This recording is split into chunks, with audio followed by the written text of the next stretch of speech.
Alors Paul Amar, vous avez écrit Blessure au pluriel. Est-ce qu'on peut décrire votre livre comme un manuel anti-Zemmour?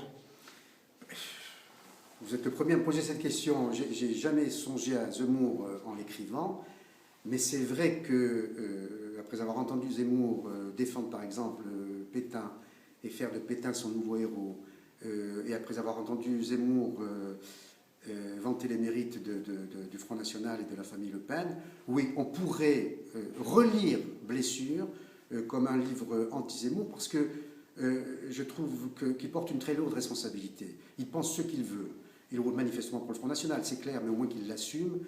Il a le droit de le dire. Liberté d'expression, démocratie.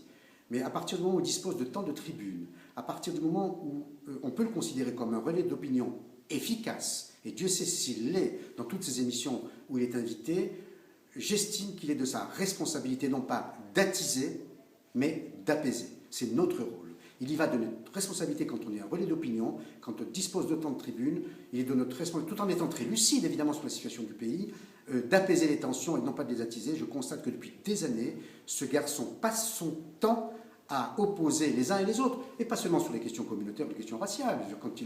Quand il blesse, pour reprendre ce terme, à ce point les homosexuels, quand il parle comme il parle des femmes, c'est humiliant au possible, et je ne sais pas quel est son problème intime qu'il n'a pas cherché à résoudre, ou qu'il ne veut pas résoudre.